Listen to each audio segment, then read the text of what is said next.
MBBSના લગ્ન MBBS જોડે. મને તો ઘણીવાર કંકોત્રીમાં ડિગ્રી જોઉં ને ત્યારે મને એમ થાય કે આ શેને માટે લખી છે એને. MBAના લગ્ન BTech જોડે. BTech નહીં હોય તો પણ એ કેટલો સરસ માણસ છે, ઇમ્પોર્ટન્ટ છે. ધીરુભાઈ BTech નહોતા, એણે રિલાયન્સ ઊભું કર્યું. એનામાં કેટલી મહેનત કરવાની તાકાત છે એ ઇમ્પોર્ટન્ટ છે. કેટલો પ્રામાણિક છે એ ઇમ્પોર્ટન્ટ છે. એ કેટલા સપના જોઈ શકે છે એ ઇમ્પોર્ટન્ટ છે. અને એ સપના જુએ છે તો એમાં તમને ઇન્ક્લુડ કરે છે કે આ સપના એના એકલાના જ છે? ક્યાંક એના સપનામાં એ તમને પણ સાથે જુએ છે કે મારે તને દુનિયા બતાવવી છે, તારી જોડે મારે એફિલ ટાવર પર ઊભા રહેવું છે, આવું કહે છે કે એમ કહે છે કે આપણે યાર પેરિસ જવું છે? This is very important. આ ઝીણી ઝીણી વસ્તુઓ નોટિસ કરવાની છે. જ્યારે તમે કોઈની સાથે વાત કરો, જ્યારે તમે કોઈની સાથે ચર્ચા કરો, તમે હવે મળશો બધા એકબીજાને, ત્યારે એને તમે પૂછો કે તારું સપનું શું છે? અને જો એ સપનામાં એમ કે મારે દુનિયા જોવી છે, તો એનો અર્થ એમ છે કે એના સપનામાં ક્યાંય તમે નથી.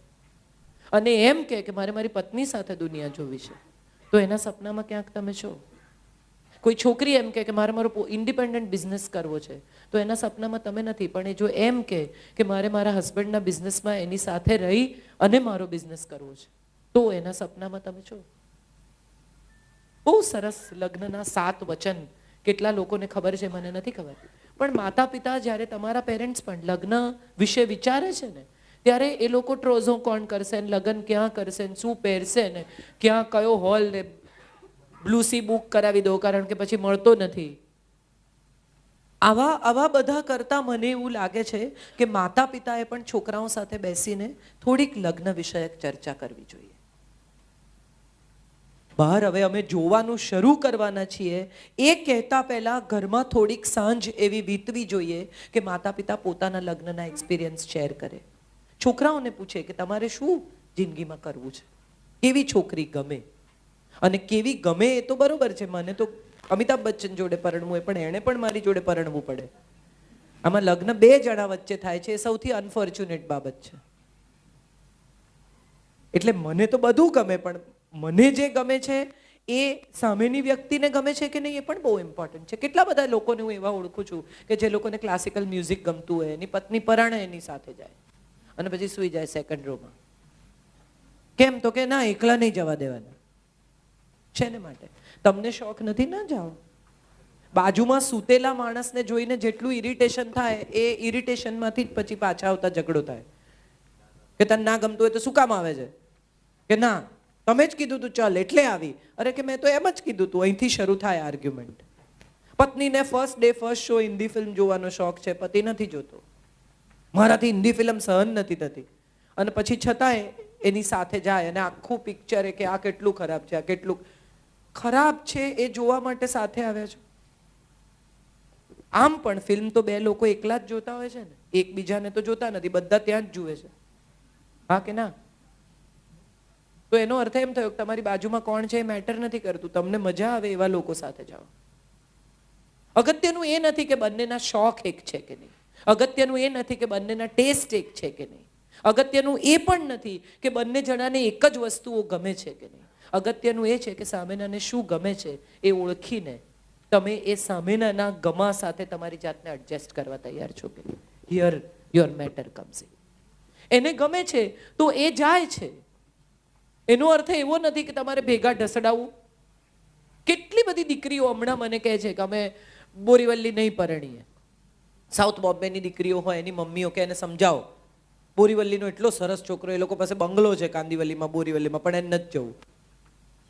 ત્યારે એક સવાલ એવો આવે છે કે જગ્યા અહીંથી સાઉથ બોમ્બેમાં રહ્યા પછી કદાચ તમને કાંદીવલી બોરીવલ્લી ન ગમે. I can understand. But at the same time south બોમ્બેનો છોકરો સારો જ હશે અને તમને ગમશે જ. તમને બહાર નહીં ગમે એ મુદ્દો અગત્યનો છે કે તમને ઘરમાં નહીં ગમે એ અગત્યનું છે. વધારે સમય તમે ક્યાં વિતાવવાના છો?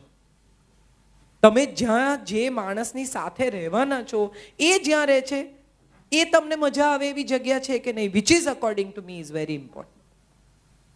એ સારું કમાશે, સારા પૈસા કમાશે તો કદાચ તમે અમદાવાદમાં શિફ્ટ બી થઈ શકો, તમે બરોડા પણ શિફ્ટ થઈ શકો, તમે બીજે ક્યાંય પણ શિફ્ટ થઈ શકો, કદાચ શક્ય છે તમે સાઉથ બોમ્બે પણ શિફ્ટ થઈ શકો. પણ માણસ સાથે જીવવાનું છે, એરિયા સાથે, મકાન સાથે નથી જીવવાનું. આ બહુ મહત્વની વાત છે જે આપણે બધા ક્યાંક કશેક મટીરિયાલિસ્ટિક ફેસિલિટીઝ સાથે જિંદગીને જોડતા થઈ ગયા છીએ. આપણને બધાને લાગે છે કે ફેસિલિટી નહીં હોય તો નહીં જીવી શકાય. હું એવું સમજી છું કે ગમે તેટલી ફેસિલિટી વચ્ચે પણ જો માણસ નહીં ગમતો હોય તો નહીં જીવી શકાય. સૌથી અગત્યનું એ છે કે બે લોકો એકબીજા સાથે સુખી હોય. ક્યાં સુખી છે, કેમ સુખી છે, એ બહુ મહત્વનું નથી. હમણાં તારાચંદ બડજાત્યાના દીકરાનો ઇન્ટરવ્યુ હતો, સુરત બડજાત્યાનો, મને ખબર નથી કેટલા લોકોએ જોયો. એણે ઇન્ટરવ્યુમાં એને પૂછ્યું કે તું આ બધી ફેમિલી ફિલ્મો બનાવે છે, ફેમિલી રમે છે દરેક પિક્ચરમાં, તો સવાલ એ છે કે તું આ જે ફિલ્મો બનાવે છે એ ફિલ્મો વિશે તારે શું કહેવું છે? તને એવું ખરેખર લાગે છે કે બધા પરિવારો આટલા સુખી હોય છે, બધા પરિવારોમાં આવા જ પ્રકારની હેપી ગો લકી સિચ્યુએશન્સ હોય છે? અને ત્યારે એણે બહુ સરસ જવાબ આપ્યો કે મને ખબર નથી બધા પરિવાર સુખી હોય છે કે નહીં, પણ આ ફિલ્મ બનાવીને હું એવું કહેવા માંગુ છું કે જો પરિવાર ઈચ્છે ને તો આટલા સુખથી રહી શકે છે. આપણે બધા અજાણતા જ જિંદગીના એવા તબક્કા પર આવી ગયા છીએ કે આપણને લાગે છે કે મિનિમમ આટલી લાઈફની કોસ્ટ છે. ડિઝાઇનર્સ, ડાયમંડ્સ, ડેસ્ટિનેશન્સ, આ બધી મજાની વાત છે. આમાં હું હંમેશા એવું કહું કે તમે સાયકલ ઉપર તડકામાં રડતા રડતા જતા હો તો જિંદગી ઝેર જેવી લાગે, પણ BMW ચાલુ કરીને જગજીત વાગતો હોય, અરિજીત વાગતો હોય અને તમે રડતા હો તો તમને તમારું દુઃખે મોંઘું લાગે. દિલ તૂટે તો એસીમાં બેસીને રડવું, એવું નહીં કંઈ કે તડકામાં રડવું. એવું I don't believe in all those so called simplicities. I love lifestyle, I spend money, I live good. But the question is that is not the only thing that we are looking at. That will not make you happy. That will give you comforts. That will give you a lifestyle. That will give you something to show off. હમણાં જ એક છોકરી, અને હમણાં બહુ સરસ IIM-માં ભણતો એક પ્રોફેસર છે, ભણાવે છે યંગ છોકરોને, એની વાઈફ અમદાવાદમાં રહે છે. They had come to my place. બહુ ઇન્ટરેસ્ટિંગ ઝઘડો. બંને જણા સવારે નીકળી જાય, પેલો છોકરો છે એ એનો ભીનો ટોવેલ બેડ પર મૂકીને જાય. બાથરૂમમાંથી નીકળે એટલે છોકરીની સાઈડ આવે, એ સાઈડ ઉપર એ ભીનો ટોવેલ મૂકે ને પછી બંને જણા જતા રહે. પાછા આવે ત્યારે ભીનું ચકરડું આ છોકરીની સાઈડ પર હોય. 1 દિવસ, 2 દિવસ, 3 દિવસ, ને પછી ઝઘડો એ સ્થિતિએ પહોંચ્યો કે બે જણાએ સાથે નથી રહેવું એવું નક્કી કરી લીધું. આ વાત અહીંથી શરૂ થયેલી, કારણ કે અમે ધીમે ધીમે નીચે ઉતર્યા ત્યારે ખબર પડી કે મુદ્દો આ હતો. એટલે મેં એને પૂછ્યું, મેં કીધું ઝઘડો કેટલા દિવસ ચાલે? એવું કંઈ નહીં, 2 દિવસ, 12 દિવસ અમે ના બોલીએ એકબીજા સાથે. અને મેં કીધું ટુવાલ સુકવતા કેટલી મિનિટ થાય?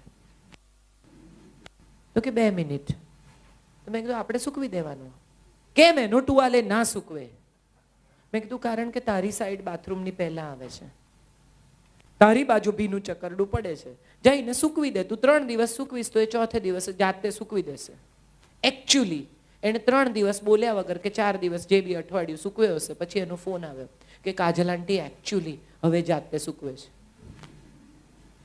બહુ સાદા ઉપાયો હોય છે જિંદગી જીવવાના.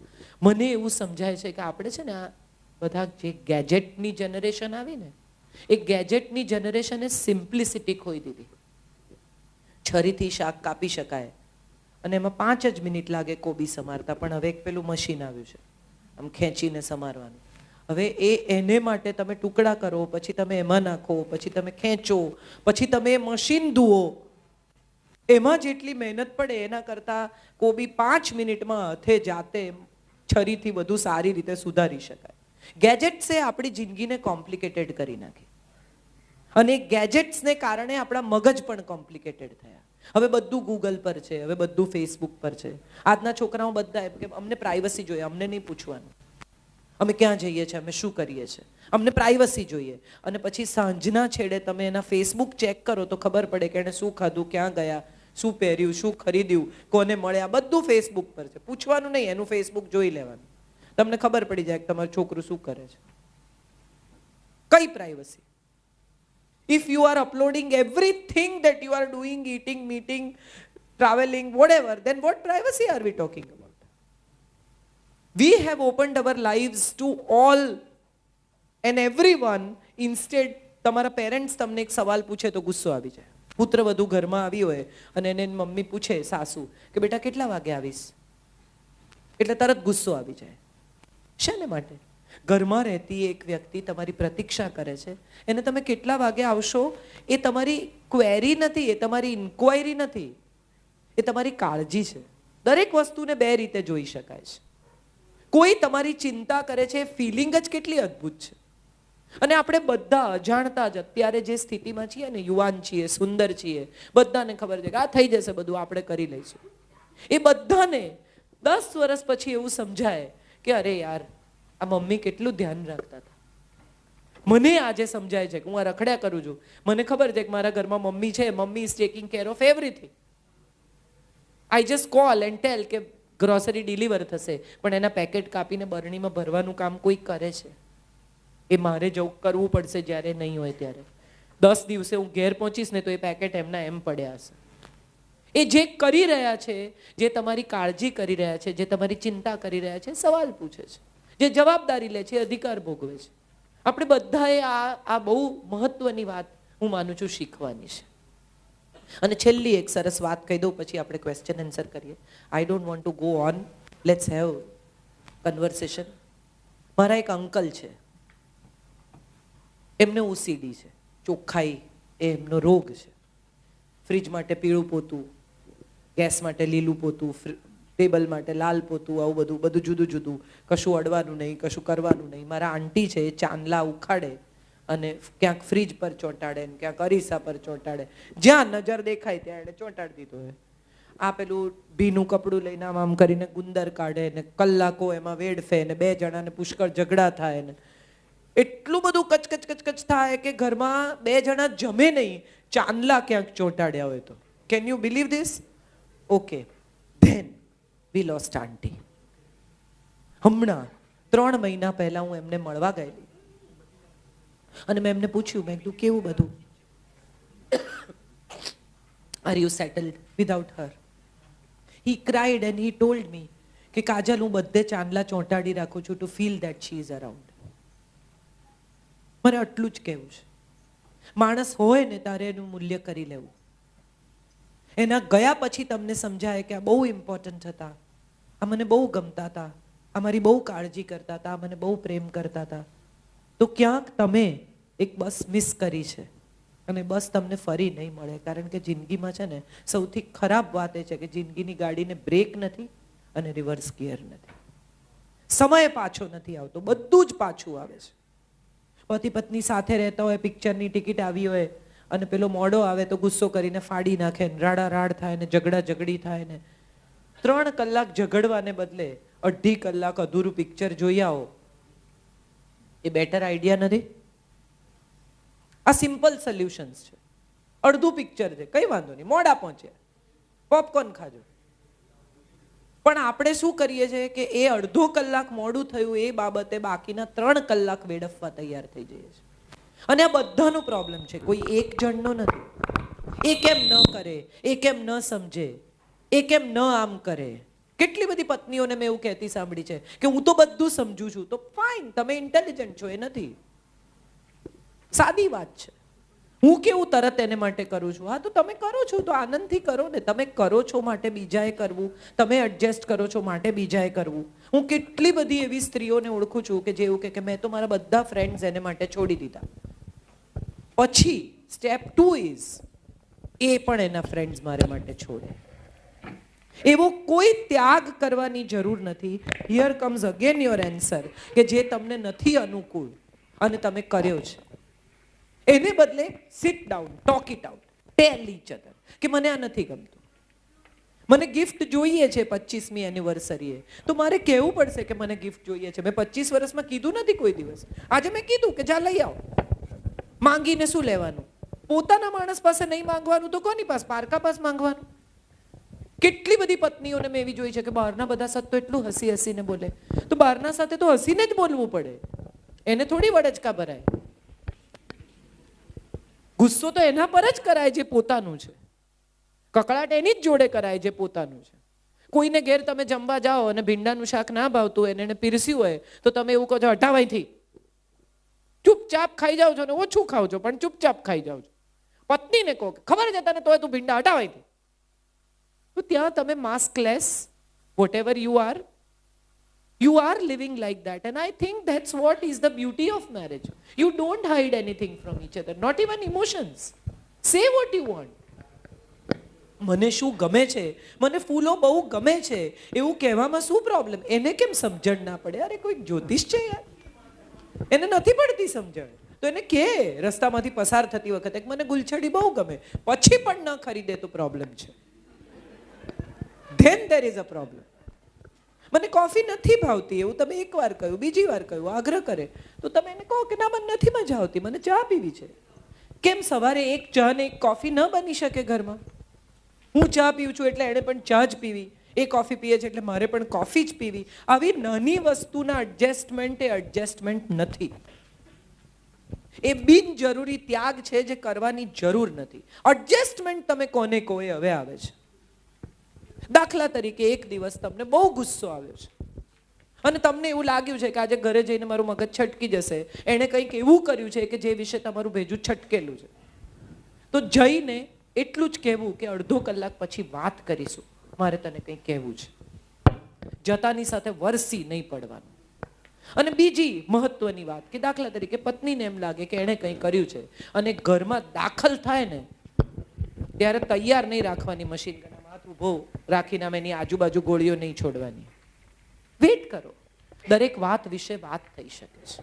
જગતની કોઈ પણ સમસ્યા, હિન્દુસ્તાન પાકિસ્તાનની સમસ્યા પણ જો ટેબલ પર સોલ્વ થઈ શકે છે તો આ એટલો મોટો તો પ્રશ્ન નથી જ. અયોધ્યા અત્યારે આ લોકો ટેબલ પર સોર્ટ આઉટ કરે છે, રામ મંદિર બાંધવું કે નહીં. એટલો મોટો તો સવાલ હું નથી માનતી જિંદગીમાં ઊભો થાય. Sit down, talk it out, tell what you feel like, open up, discuss it. And if there is a communication, there is no complication. Don't ever stop talking to each other. એકબીજા સાથે વાત કરવાની બંધ કરીને એનો અર્થ એમ કે ક્યાંક કશું ઠંડુ પડતું જશે. Keep the marriage warm, which is the most important thing. એનું temperature, social temperature, emotional temperature, કમ્યુનિકેશનનું ટેમ્પરેચર વોર્મ રાખો. શેના માટે બધું ઠંડુ પડવું જોઈએ? કોઈ એવું વચન આપીને તો પરણ્યું જ નહોતું. તમે બે જોડિયા ભાઈ બહેન છો, એક ઘરમાં મોટા થયા છો. હમણાં એક ફિલ્મ આવેલી દિલ ધડકને દો, જોયું તું કોઈએ? એમાં પેલી કહે છે કે માનવ ઓર મેં બહોત અલગ હૈ, ત્યારે એની માં એને પૂછે છે કે તું ક્યાં જુડવા ભાઈ બહેનો? ઇમ્પોસિબલ છે બે જણા સરખા હોય, પણ સરખું જીવી શકે, સરખું ચાહી શકે, સરખું હસી શકે. મને હંમેશા એવું લાગે છે કે સેન્સ ઓફ હ્યુમર મિસિંગ ના હોવી જોઈએ મેરેજમાં. Laugh together. Sense of humour is the most important thing which will sort 60% of your problems. Laugh it off. મારા ઘરમાં પહેલે દિવસે મેં મારા સાસુની ખીચડી બહુ સારી થાય અને મેં ડાપણ કર્યું કે આજે હું વઘારીશ. મારા સાસુએ મને એમ કહ્યું કે આ જૂના ચોખા છે, બહુ ફૂલશે, અને તોય મેં એમ કહ્યું કે ના હું જ કરીશ. અને પછી મેં ચોખા પલાળ્યા અને એક તપેલીમાંથી, બીજીમાંથી, ત્રીજીમાંથી, મોટી 4 જણના ખાવાનામાંથી અમે લગભગ 14 જણની ખીચડી બની ગઈ. મને એવું પણ કહી શક્યા હોત કે આ તારા બાપના ચોખા છે તે બગાડ્યા, મેં તને કહ્યું તું ને. એને બદલે મમ્મી લાફ્ડ એન્ડ શી સેડ કે અમારા કાજલનો હાથ બહુ મોટો, થોડા વધારે લોકોનો જ રાંધે. What a wonderful way of saying it. બાજુવાળાને એવું કહી આવ્યા કે તમે નહીં રાંધતા, કાજલે ખીચડી વઘારી છે, અમે આપી જઈશું. Vote a wonderful way of treating. હું જિંદગીમાં ફરીથી કોઈ દિવસ એવી ભૂલ નહીં કરું કે એમનું નહીં સાંભળું. કેટલી સુંદર વાતો હોય છે, બહુ શીખવી શકાય. મારા વડસાસુનો સ્વભાવ બહુ જ ખરાબ હતો, બહુ જ ખરાબ ઇઝ ધ વર્ડ. અને મમ્મી સાથે એટલું ખરાબ વર્તે. એમાં એક દિવસ મેં મગજ ગુમાવીને મમ્મીને કહું, મેં તો આપો ને જવાબ, તમે કેમ બોલતા નથી? અને ત્યારે મમ્મીએ મને કહ્યું, હું તો પરણીને આવીને ત્યારથી મેં ફોન મૂકી દીધો છે, એકલા જ બોલે છે. આ બહુ ઇમ્પોર્ટન્ટ છે, મૂકી દેવાનો ફોન. કેટલા બધા કપલ્સ, યંગ કપલ્સને મેં જોયા છે કે ઝઘડો થાય, પતિ એમ કે પછી વાત કરું છું, એટલે તરત જોડે don't hang up on me. એને મૂકી દીધો ને એનો અર્થ એમ થયો કે આ બ્રેકનો સમય છે. તમે ગમે એટલી ઉતાવળ કરો, એક સોપ તમે જોતા હો તો એ બ્રેક પછી જ એનો બીજો ભાગ આવશે. Wait for that break. If he says I don't want to talk right now, don't insist on talking. And if she says, I don't want to talk right now, don't insist on talking. ના મને કે. એને એમ લાગે છે કે હમણાં નથી કહેવું તો નથી કહેવું. તમને ખબર છે જૂના લગ્નોમાં સફળતા કેમ વધુ મળતી હતી? કારણ કે આખો પરિવાર જોડે રહે. 2 જણા ઉપર બેડરૂમ ક્યાંક શેર કરતા હોય કે બાજુમાં કરતા હોય. સવારે બેડરૂમમાં થયેલો ઝઘડો પછી તો બંને જણા બહાર નીકળી જાય, પરિવારની સામે ઝઘડાય નહીં, પડી જાય છેક સાંજ. પેલો આખો દિવસ કામ કરીને આવે અને આખો દિવસ ઘરમાં કામ કર્યું હોય. લગભગ 8-10 કલાકના બ્રેક પછી જ્યારે 2 જણા મળે ને ત્યારે ઝઘડો ઓલમોસ્ટ ભૂલાઈ પણ ગયો અને ફીસ બેસી પણ ગયો. હવે શું થયું છે કે 2 જ જણા રહે ઘરમાં એટલે તલવારો જ છે, મ્યાન તૂટી ગયા છે. સામ સામે જતા આવતા ગમે ત્યારે અથડાય. થોડોક બ્રેક, થોડીક શાંતિ બહુ જરૂરી છે લગ્નમાં. મને આવું લાગે છે ને આ મારા લગ્નનો એક્સપિરિયન્સ તમારી સાથે શેર કરું છું. બાકી લગ્ન કરવા જ જોઈએ અને બહુ બ્યુટીફુલ ઇમોશન છે. કોઈ એક વ્યક્તિ સાથે વૃદ્ધ થવા જેટલી સુંદર બીજી કોઈ ઘટના જ નથી. ભારતીય લગ્નોમાં 3 ફેરા પૂરા થાય ને પછી એમ કે ડાબી બાજુ આવો. પત્નીને લેફ્ટ સાઈડ બોલાવે. એ પણ બધું આમ સાડી સાચવીને આવી જાય. કોઈ પૂછે નહીં કે કેમ ડાબી બાજુ. આપણે કોઈ દિવસ વિધિ પૂછી નથી, પણ એ વિધિ મેં ક્યારેક કોઈકને પૂછેલી ને એમણે બહુ સરસ વાત કરી કે તમારા આખા શરીરમાં બધા અંગો 2 છે. 2 કિડની, 2 ફેફસા, 2 નસકોરા, 2 મગજ, 2 આંતરડા, તમારી પાસે હૃદય એક જ છે. અને 3 ફેરા સાથે ફર્યા પછી એ હૃદયની સ્વામીની થાય છે. Now come on my left side and take care where you are going to live for the rest of your life. Which is such a wonderful emotion. સારી રીતે જીવવા માટે એક જ કામ કરવાનું છે અને એ છે કે સારી રીતે જીવવાનું છે, બસ. હવે કોઈને કંઈ પણ પૂછવું હોય તો પ્રેમથી પૂછો. Let's talk about it. હું ભાષણ આપું ને તમે સાંભળો, એમાં મને મજા નહીં આવે ને તમને મજા નહીં આવે. આમે તમારી પેઢીનો અટેન્શન સ્પેન ઓછો છે. Anything you can ask me. You can ask me personal questions also. I am ready to share my experiences, my emotions, everything with you. Let's have a candid talk for some time. I'm Zeel Modi, okay? And I always had a question that how am I supposed to find that this is the one? Because, you know... You don't have to find. Your heart will tell you. You don't have to find. There is something that will change in you. There is something that will tell you that this is the man I can live with. I had so many boyfriends when I was in college and school, and everybody used to think આમાંથી કોની જોડે પરણશે. And Sanjay was the most quiet and most non-happening guy in my class. કોઈને પણ અત્યારે મારા અલ્યુમનાઈમાં અમે બધા મળ્યા કે સંજય વૈદને પરણી છે એવું છે. પણ that was something that told me કે આની જોડે જીવાય. That will happen. એવા એના કોઈ બેરોમીટર નથી કે વાયલિન વાગશે ને પછી તને આમ લાગશે ને પછી ફૂલ ખીલશે ને પછી એક જાતની સુગંધ, આવું કંઈ નથી. આ પેલા જેવું છે, નમક સ્વાદાનુસાર. બાકી બધું તમને કે 1 ચમચી હળદર, 1 ચમચી મરચું, પણ મીઠું તો સ્વાદાનુસાર જ હોય. So that will happen. You don't wait for it. You just let it happen. નહીં એટલે મને અરેન્જ મેરેજ બારેમાં હંમેશા આવું હોય કે હું કોઈને મળું 1 વખત 2 વખત, મને કેવી રીતે એટલે હું કેવી રીતે ડિસાઈડ કરી લઉં કે અચ્છા હું આની સાથે આની જોડે 5 વખત મળો. અને 5 વખત મળ્યા પછી પણ સામેનો માણસ એટલો ઓપન હોવો જોઈએ કે જે એમ કહે કે બરાબર છે, ન પરણી શકાય તો નહીં પરણીએ. એવું પણ જરૂરી નથી કે તમે કોઈને 5 વાર મળો પછી તમારે પરણી જ જવું પડે. એવા કોઈ નિયમો હવે તમારી પેઢીને લાગુ પડતા જ નથી. મીટ પીપલ, નો ધેમ. હમણાં મારી કઝિનની દીકરી એક છોકરાને અરેન્જ મેરેજમાં અને મને આવીને કે કંજૂસ છે. મેં કીધું કેમ, શું થયું? તો કે 20 રૂપિયા ટીપ મૂકી. અરે મેં કીધું નોનસેન્સ. આવું જજમેન્ટ હોય? આ જજમેન્ટ છે? અક્કલ વગરનું જજમેન્ટ છે. નહીં હોય એની પાસે છૂટતા બીજા 17 સવાલ હોઈ શકે. હાઉ કેન યુ ડિસાઇડ કે એને 20 રૂપિયા ટીપ મૂકી એટલે કંજૂસ છે? આ બધા અક્કલ વગરના ક્રાઇટેરિયા છે. મને અંગત રીતે એવું લાગે છે કે એક વ્યક્તિ સાથે વાત કરતા જો વાતો ખૂટે નહીં ને તો એમ માનવું કે આ રિલેશનશિપ આગળ જશે. 15 મિનિટ પછી તમને એમ લાગે કે હવે શું વાત કરવી આની જોડે. ગરમી છે નહીં? આવું થવા માંડે ને તો એમ માનવું કે અહીંયા કન્વર્સેશન પૂરું થાય છે, ધ એન્ડનો પડદો પડે છે. અને જો તમને એમ લાગે કે અરે 2 કલાક પસાર થઈ ગયા, સારી વાતો થઈ શકે અને ફરી મળવાનું મન થાય, તો એમ માનવું કે આ રિલેશનશિપ ક્યાંક પહોંચશે. લગ્ન સુધી પહોંચે એવું જરૂરી પણ નથી. એક સારો મિત્ર મળે અરેન્જ મેરેજમાં. એવું પણ લાગે ઘણીવાર કે તમને મારી એક best friend, she is married to my friend because I felt કે આ 2 જણા પરણશે તો સુખી થશે, હું નહીં. અને they are very happy. They live in America and both are my very good friends. એવું પણ થાય કે તને કોઈ છોકરો મળે ને એમ થાય કે આ પેલા માટે સરસ, આપણો નહીં મેળ ખાય પણ તું આને મળી લે. You never no. Life is all about something that comes as a surprise. And I think every day there has to be a surprise. આંખ ખુલે ત્યારે એક આશ્ચર્ય તમારી રાહ જોવું જોઈએ, તો એમ માનવું કે જિંદગી હજી મજાની છે. 50 ફર્સ્ટ ડેટ્સ કેટલા લોકોએ જોઈ છે? What a wonderful film it is. રોજ રાત્રે એ છોકરી ભૂલી જાય કે આ છોકરો મારા પ્રેમમાં પડ્યો હતો અને સવારે ઉઠે ત્યારે એને નવેસરથી મહેનત કરવાની.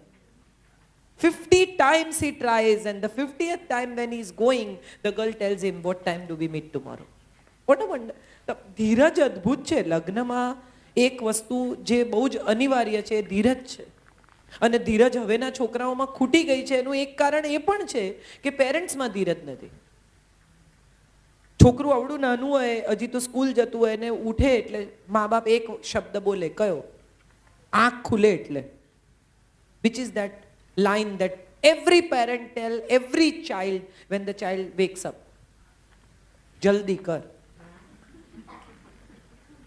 jaldi ખાઈ લે, જલ્દી નાઈ લે, જલ્દી દૂધ પી, બસ આવશે, જલ્દી કર.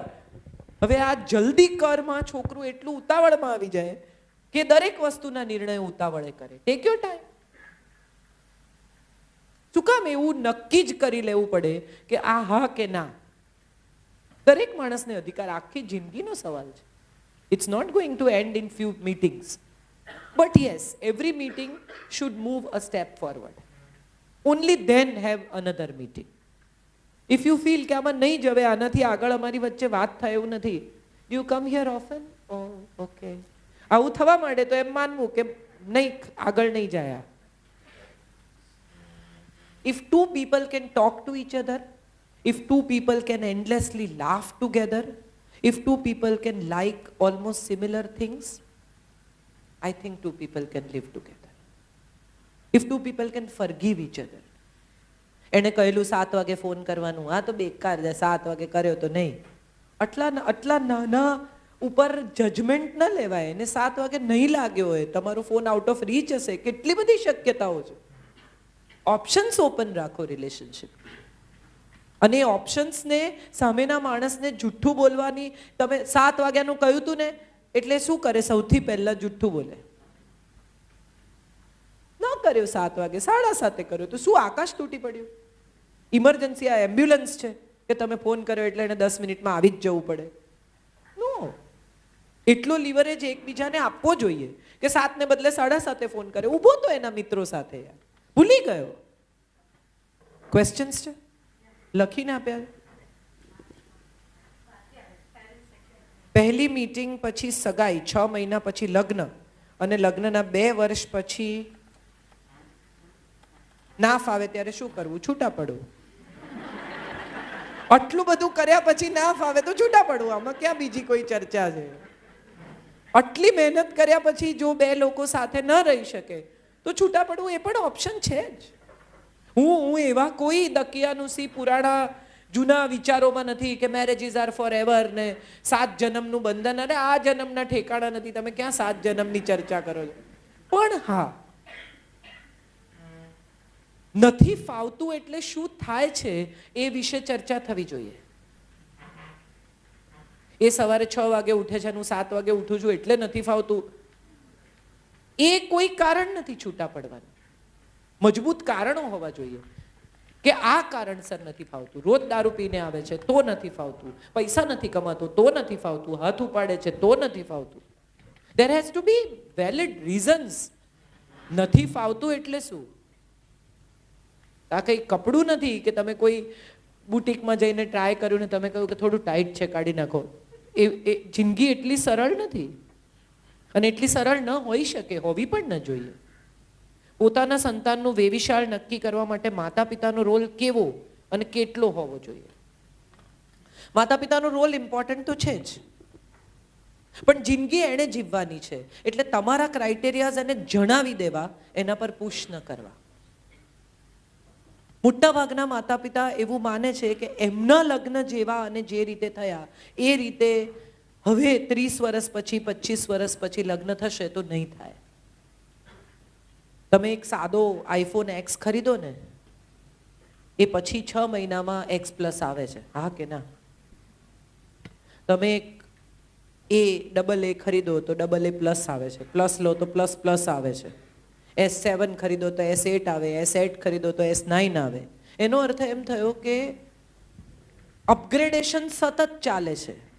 તો જે મા બાપ 66માં 65માં જન્મ્યા હતા એ પછી અત્યારે 70માં 80માં જન્મેલા છોકરાઓમાં અપગ્રેડેશન નહીં હોય?